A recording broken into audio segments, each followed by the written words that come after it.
Agora, no capítulo 2 de 1 Pedro, o autor começa dizendo: livrem-se, pois, de toda maldade e de todo engano, hipocrisia, inveja e toda espécie de maledicência.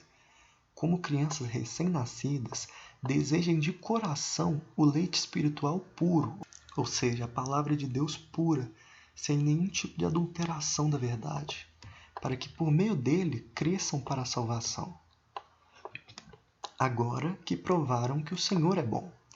À medida que se aproximam dele, a pedra viva que foi rejeitada pelos homens, mas escolhida por Deus e preciosa para ele, vocês também estão sendo utilizados como pedras vivas. Vocês estão sendo utilizados como pedras vivas na edificação de uma casa espiritual, para serem sacerdócio santo, oferecendo sacrifícios espirituais aceitáveis a Deus por meio de Jesus Cristo. Pois assim é dito na Escritura, e Pedro cita aqui Isaías 28, verso 16. Eis que põe em Sião uma pedra angular, escolhida e preciosa, e aquele que nela confia jamais será envergonhado. Portanto, para vocês, os que creem, esta pedra é preciosa. Mas para os que não creem, e aqui ele cita o Salmo 118, verso 22.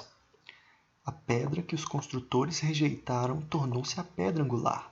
E aqui ele vai citar Isaías 8, verso 14. Pedra de tropeço e rocha que faz cair, para as pessoas que não creem.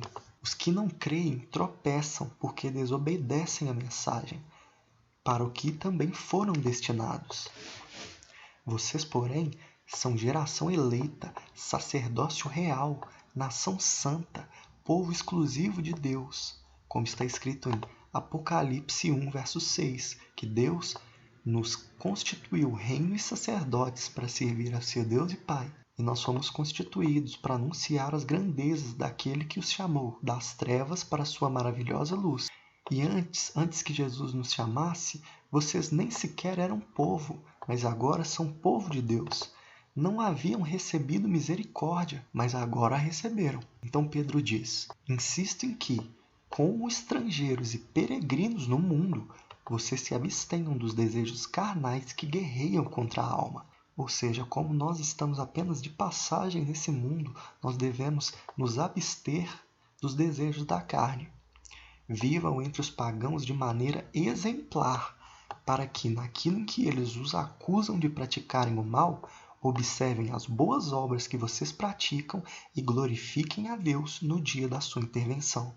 Como está escrito em Mateus 5, verso 16, assim brilha a luz de vocês diante dos homens, para que vejam as suas boas obras e glorifiquem ao Pai de vocês que está nos céus. Por causa do Senhor, sujeitem-se a toda autoridade constituída entre os homens, seja ao rei como autoridade suprema, seja aos governantes, como por ele enviados. Como está escrito em Romanos 13, verso 1.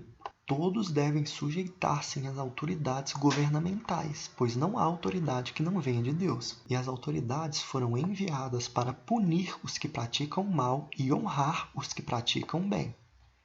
Pois é da vontade de Deus que, praticando o bem, vocês silenciem a ignorância dos insensatos. Vivam como pessoas livres, mas não usem a liberdade como desculpa para fazer o mal. Vivam como servos de Deus. Tratem a todos com o devido respeito. Amem os irmãos, temam a Deus e honrem ao rei. E aqui, no verso 18, Pedro aconselha os escravos. Escravos, sujeitem-se a seus senhores com todo o respeito, não apenas aos bons e amáveis, mas também se sujeitem aos senhores que são maus. Porque é louvável que, por motivo de sua consciência para com Deus, alguém suporte aflições sofrendo injustamente. Como está escrito em Mateus 5, verso 10. Bem-aventurados perseguidos por causa da justiça, pois deles é o reino dos céus. Pois que vantagem há em suportar açoites recebidos por terem cometido o mal? Mas se vocês suportam sofrimento por terem feito o bem, isso é louvável diante de Deus. Ou seja, não há proveito nenhum em ser punido porque roubou ou porque matou. Mas se vocês são punidos e suportam o sofrimento por terem feito o bem, isso é louvável diante de Deus. Para isso vocês foram chamados, pois também Cristo sofreu no lugar de vocês, deixando-lhes exemplo para que sigam os seus passos. Ele não cometeu pecado algum, e nenhum engano foi encontrado na sua boca.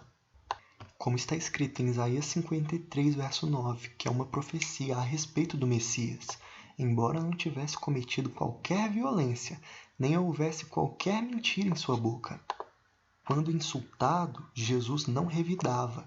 Quando sofria, não fazia ameaças, mas entregava-se àquele que julga com justiça. Como está escrito em Isaías 53, verso 7, ele foi oprimido e afligido, contudo não abriu a sua boca. Como um cordeiro foi levado para o matadouro, e como uma ovelha que diante dos seus tosqueadores fica calada, ele não abriu a boca.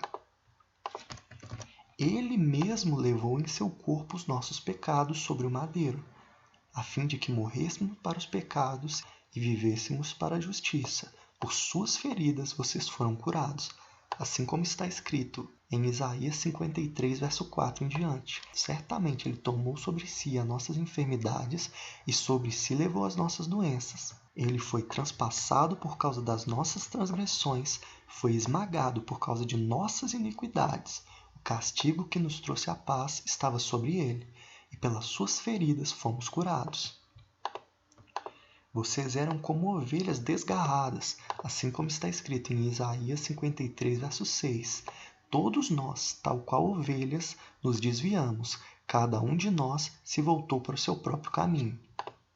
Mas, agora, se converteram ao pastor e bispo das suas almas. O pastor e bispo das nossas almas é Jesus, como está escrito em João 10, verso 11. Eu sou o bom pastor. O bom pastor dá a vida pelas suas ovelhas. E assim termina 1 Pedro, capítulo 2.